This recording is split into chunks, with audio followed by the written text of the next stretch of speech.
Olá, eu sou o pastor Adejalan Ramos. Hoje nós vamos estudar a lição de número 4, a atualidade dos dons espirituais. É o tema da lição que nós vamos estudar hoje. Estamos estudando sobre o verdadeiro pentecostalismo e na lição de hoje especificamente acerca dos dons espirituais.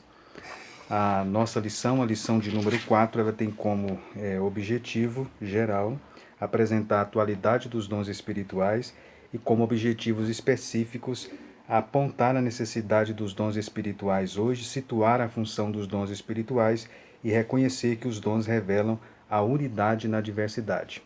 O texto bíblico onde está baseado a lição é 1 aos Coríntios 12, 1 a 11.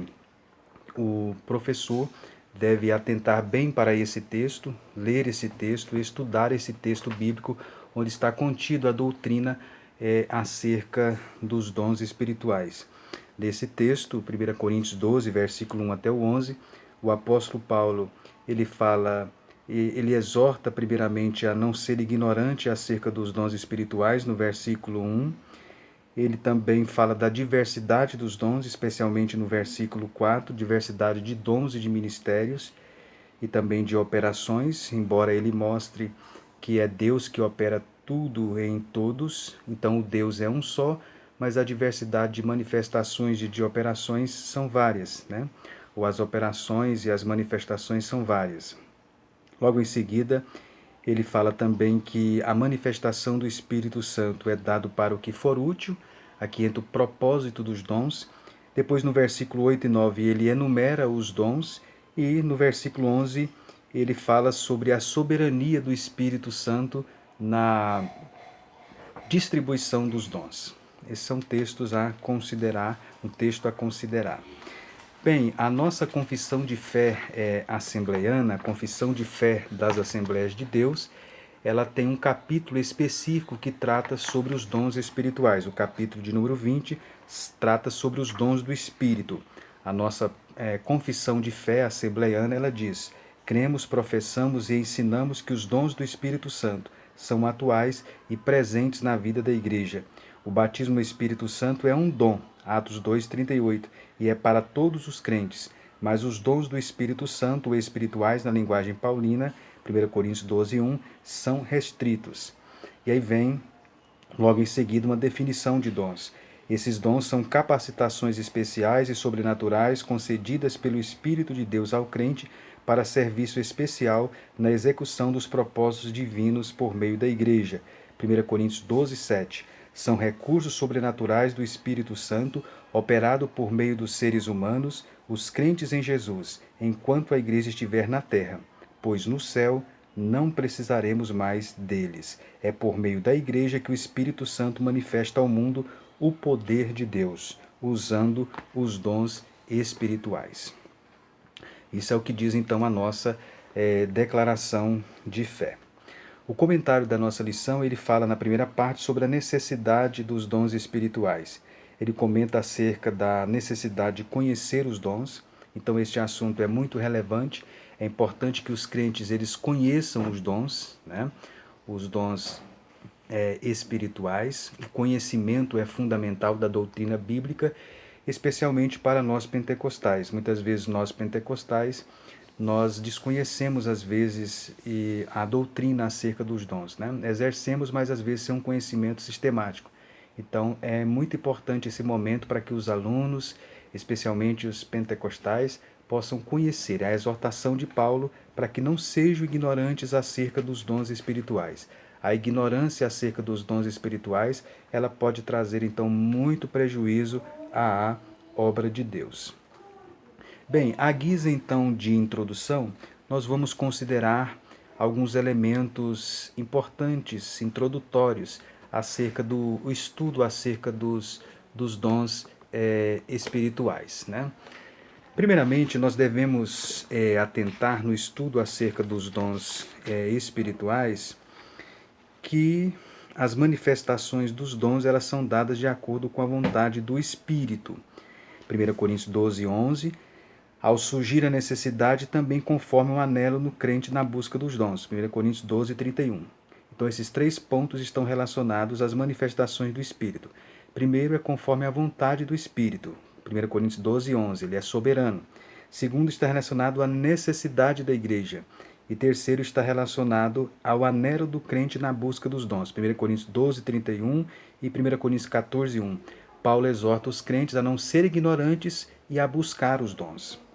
Em segundo lugar, certos dons podem operar num crente de modo regular, e um crente pode receber mais de um dom para atendimento de necessidades específicas. Então, um cristão, ele pode receber mais de um dom. 1 Coríntios 12, 31, 1 Coríntios 14, 1. Em terceiro lugar, é antibíblico e insensato se pensar que quem tem um dom de operação exteriorizada, ou seja, mais visível, é mais espiritual do que quem tem dons de operação mais interiorizada, isto é, menos visível. Então, isso é um engano, isso é um erro.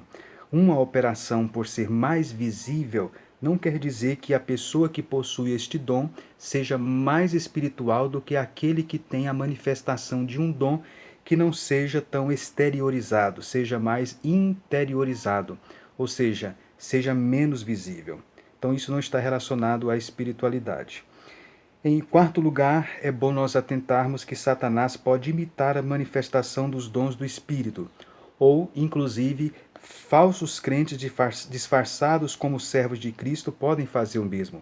Mateus 7, 21 a 23, Mateus 24, 11 e 24, 2 Coríntios 11, 13 a 15, 2 Tessalonicenses 2, 8 a 10.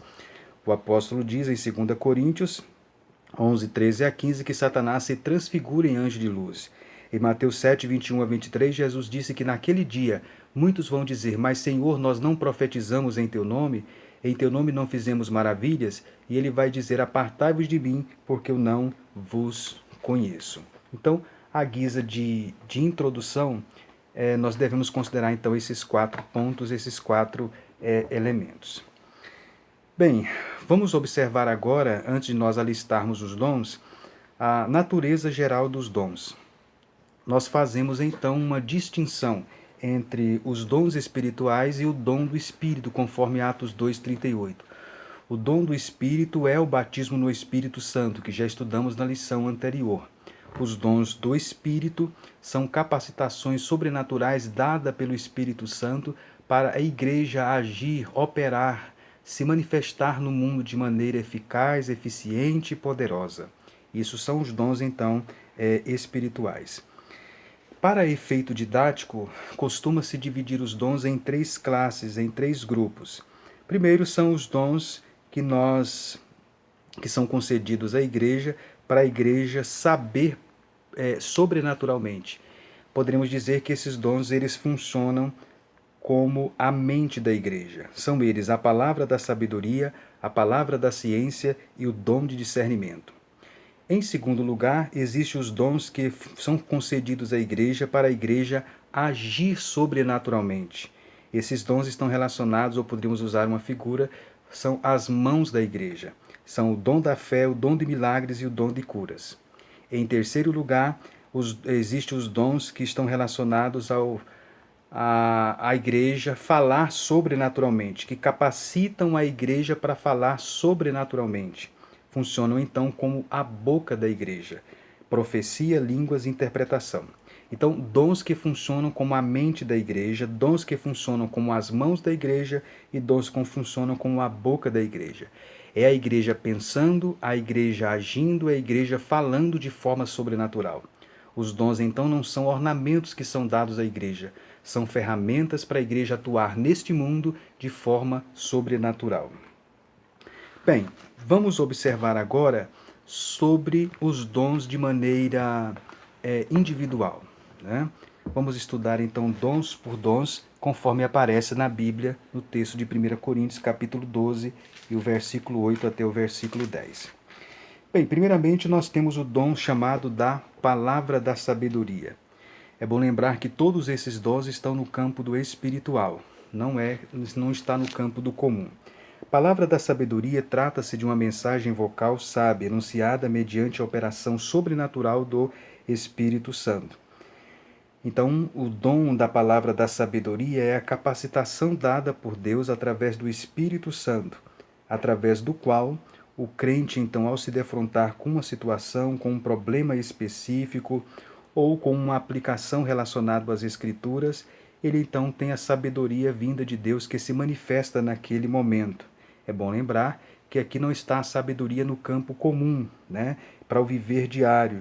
Uma pessoa que estuda de forma diligente, uma pessoa que medita nas coisas de Deus e na sua palavra e também utiliza a prática da oração, logicamente essa pessoa tem sabedoria. No entanto, esse dom aqui de Coríntios, ele está relacionado não a essa sabedoria comum, ele está relacionado à sabedoria, então, no campo sobrenatural. A palavra, então, da sabedoria. Essa palavra, inclusive, pode se manifestar no estudo, na pregação da palavra, na exposição da palavra. Então, normalmente, quem tem o dom de ensino, ele tem também o dom da palavra da sabedoria. É aquela pessoa que tem a capacitação dada por Deus, pelo Espírito Santo. Às vezes ele está ensinando, está pregando, está expondo as Escrituras, e ele o faz de uma forma que se torne clara, vívida em nossa mente e também em nosso coração. Parece que naquele momento os nossos olhos são desvendados. Isto é a palavra da sabedoria. Isso pode acontecer também não só no ensino, como também em um aconselhamento. A pessoa está aconselhando uma pessoa e de repente ela dá uma palavra certeira, que vai resolver aquela questão. É o dom da palavra da sabedoria. Ainda no versículo 8 nós temos o dom da palavra do conhecimento, ou palavra da ciência. É uma mensagem vocal inspirada pelo Espírito Santo, revelando conhecimento a respeito de pessoas, circunstâncias ou de verdades bíblicas. Normalmente as pessoas chamam, numa linguagem popular, esse dom de revelação. No meio, às vezes, pentecostal, ele é popularmente conhecido como dom de revelação. Na linguagem bíblica, é palavra do conhecimento ou palavra da ciência. Então, é uma mensagem vocal inspirada pelo Espírito Santo, quando o cristão, mediante esta ação do Espírito Santo, ele revela alguma coisa, algum fato a respeito de uma pessoa, de uma circunstância, que ele não contou para ninguém, que ele não revelou para ninguém, e que o Espírito Santo revela naquele momento. É a palavra, então, do conhecimento. A palavra, então, do conhecimento está relacionado, então, exatamente a esta revelação, né? Bem, depois, logo em seguida, nós temos então o chamado dom da fé. 1 Coríntios 12, o versículo 9.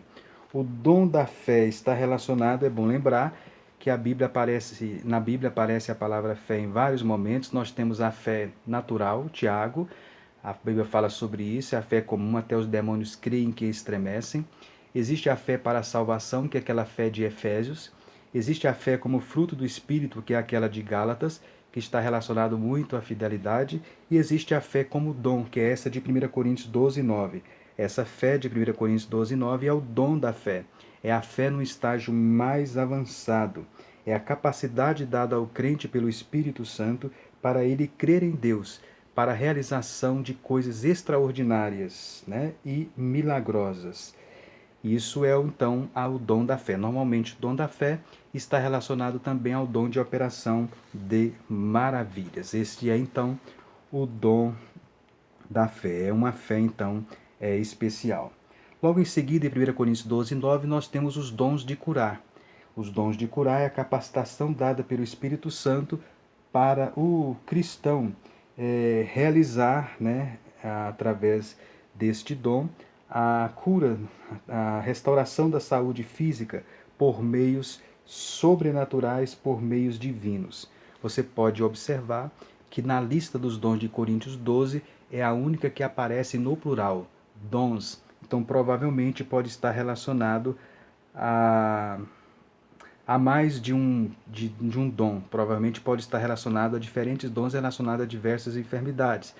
Existem as doenças, por exemplo, psicossomáticas, existem as doenças físicas, existem vários tipos de enfermidades.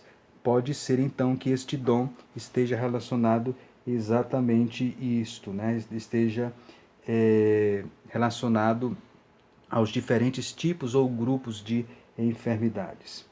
Bem, logo em seguida nós temos 1 Coríntios 12, 10, o dom de operação de milagres.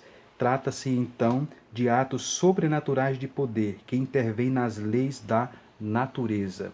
É o chamado, então, dons de milagres, são as obras de poder, né? Nós vemos isso aconteceu muito na igreja primitiva. Logo em seguida nós temos o dom de profecia, 1 Coríntios 12, versículo 10. O dom de profecia é a capacidade então dada pelo Espírito Santo para o crente pronunciar uma palavra ou uma mensagem profética. Aqui é bom lembrar que diferencia então da pregação, né? Diferencia então da pregação.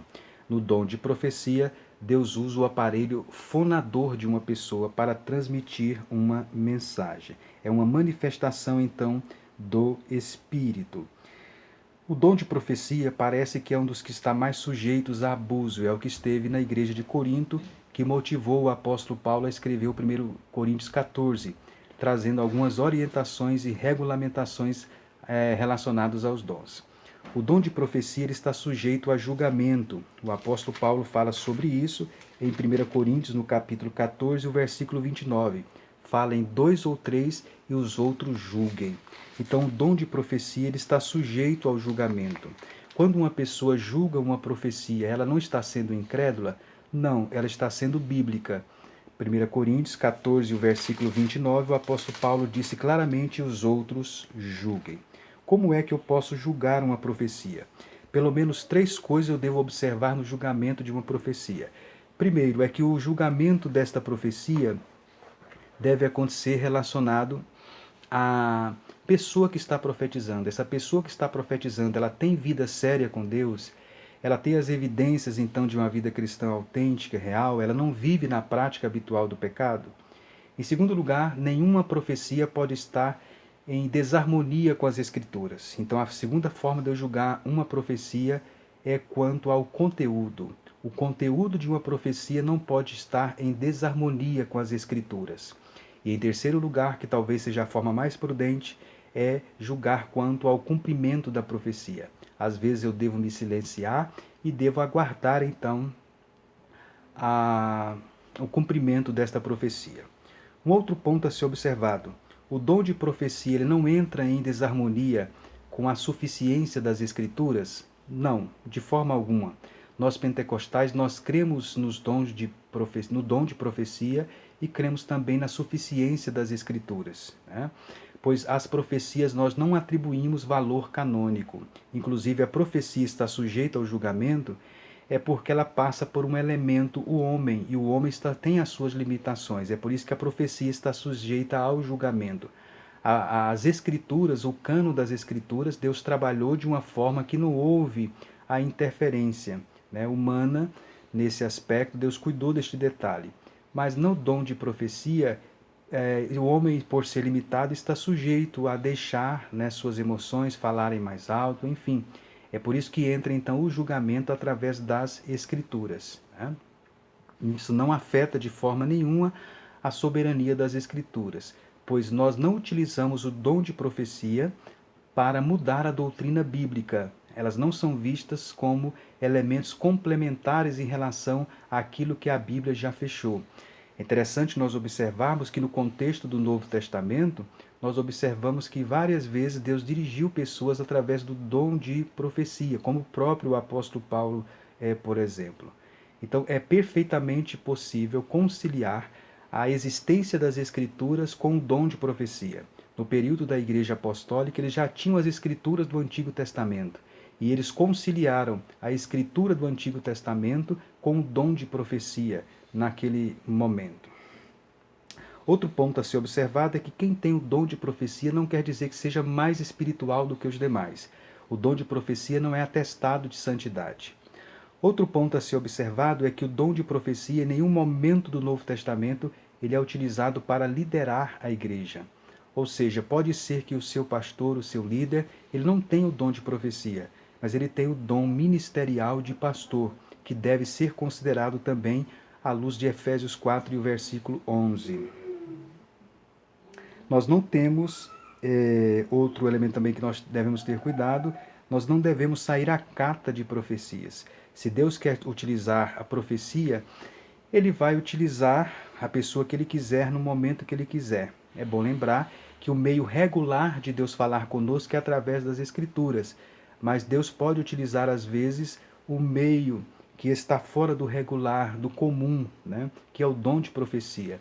Por que Deus não vai falar constantemente conosco através do meio especial que é a profecia? Porque senão nós abandonamos o meio regular que são as Escrituras. Então nós devemos atentar que Deus vai se valer de um meio extraordinário, que é o dom de profecia, em determinados momentos, mas não em todos os momentos. E isso então deve ser um estímulo para o cristão não sair à busca então de profecias, de cata de profecias aqui e acolá, orando na casa de um e de outro. Ele deve crer que Deus o orienta através das Escrituras. E se Deus quiser se valer de um meio sobrenatural, ele vai usar quem ele quer, quando ele quiser e no momento que ele quiser.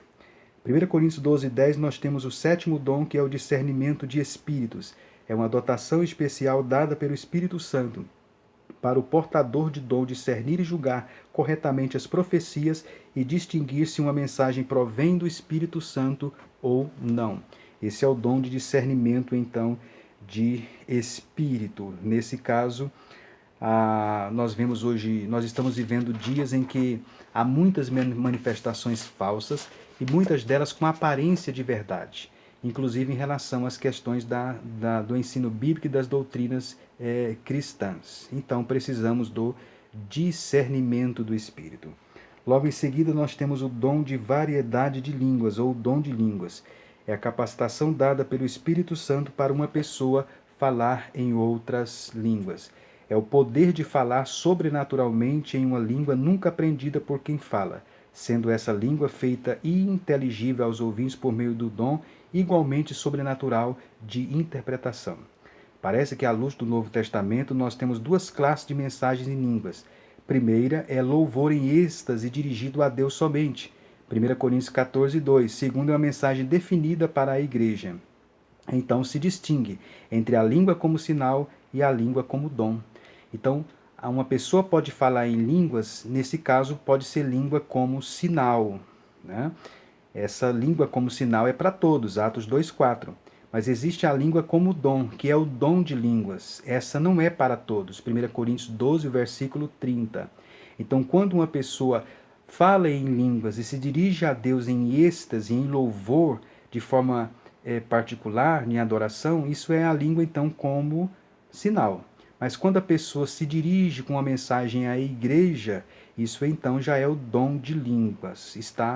A primeira está direcionada a todos, todos podem ter, a segunda não é para todos. Então, o dom de línguas. Língua como sinal e língua como dom. Depois nós temos o dom, em nono lugar, de interpretação de línguas. Trata-se da capacitação concedida pelo Espírito Santo para o portador compreender e transmitir o significado de uma mensagem dada em línguas. É a interpretação de línguas.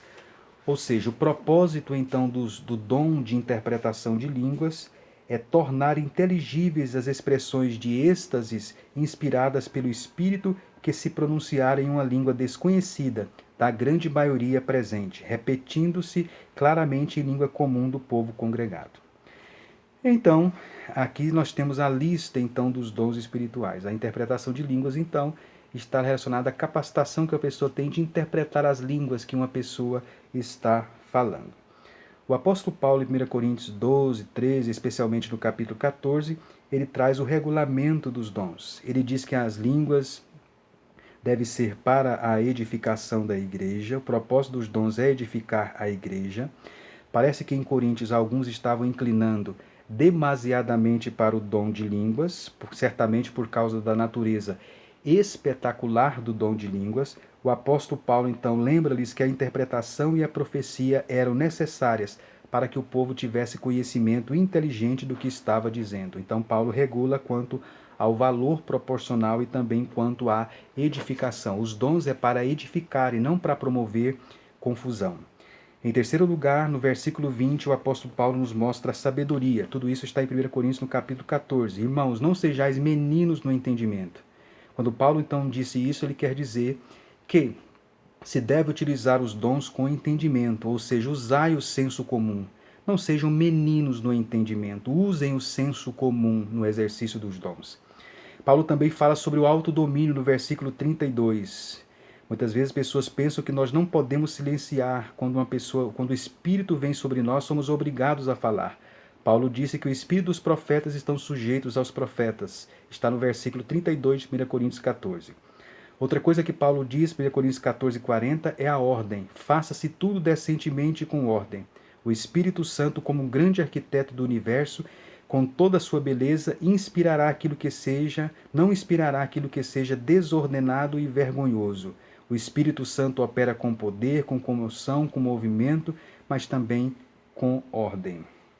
Outra coisa que o apóstolo Paulo nos mostra no versículo 36 e 37 é que os dons espirituais eles são suscetíveis de ensino, né? Ou seja, parece que à luz do versículo 36 e 37 nós inferimos que alguns dos coríntios haviam ficado ofendidos pela crítica construtiva de seus dirigentes. No entanto, o apóstolo Paulo mostra que os dons espirituais eles são suscetíveis de ensino. 1 Coríntios 14, versículo 36 e o versículo de número 37. Bem, em relação ao recebimento dos dons, os dons eles estão disponíveis nos dias atuais. É necessário, então, que para uma pessoa receber os dons, o que é necessário? É necessário, então, submissão à vontade divina. É necessário, vamos dizer entre aspas, ambição santa, procurai com zelo os melhores dons. 1 Coríntios 12, 31. É necessário ter um desejo ardente, e esse desejo ardente vai se manifestar em oração e sempre em submissão a Deus. E é necessário também fé, é necessário crer. É necessário também a aquiescência, o fogo da inspiração. Ele pode ser extinguido pela negligência, daí a necessidade, então, de despertar o dom, conforme o apóstolo Paulo ele disse. Quais são as provas, então, de que os dons espirituais eles provêm de Deus? Primeiro é a lealdade a Cristo. 1 Coríntios 12, 3, o apóstolo Paulo fala que ninguém pode dizer que Jesus é o Senhor senão pelo Espírito Santo. Também a questão da vida prática. Aqui entra, então, uma novidade, então, de vida, né? Um vivo interesse pelas coisas espirituais. A prova prática, a vida prática de uma pessoa revela, então, muita coisa relacionada se esses dons são genuínos ou não. E também a questão doutrinária, a prova doutrinária. O Espírito Santo ele veio para operar na esfera da verdade com relação à divindade de Cristo e à sua obra expiatória. Então, é inconcebível que ele contradissesse o que já foi revelado por Cristo e pelos apóstolos. O Espírito Santo não vai manifestar através dos dons um ensino, uma doutrina que venha contrapor o que ele já revelou, então, nas Escrituras. Esses são pontos, então, essenciais em relação aos dons espirituais. Então, prezado professor de escola dominical, em terceiro lugar, o comentarista ele aborda que um dos objetivos dos dons é contribuir com a unidade, então, da igreja. Então, recapitulando, que você possa destacar, então, o texto de 1 Coríntios 12, versículo 1 até o versículo de número 11, destacando os elementos principais que estão aí, que você possa também enumerar os dons, conforme aparece aí na listagem de Paulo, e comentar um por um, né? E também mostrar aqueles elementos iniciais que eu falei no início do vídeo, os cuidados que se deve ter, né, à guisa de introdução acerca dos dons espirituais, e também mostrar que os dons espirituais estão vigentes nos dias atuais.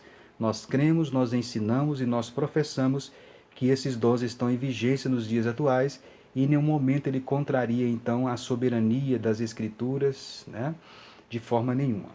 Que você, então, possa aproveitar essa grande oportunidade para ensinar este assunto tão relevante, que é os dons espirituais, e orar para que eles estejam em evidência em nossa igreja, estimular os alunos para que eles possam buscar também este dom espiritual.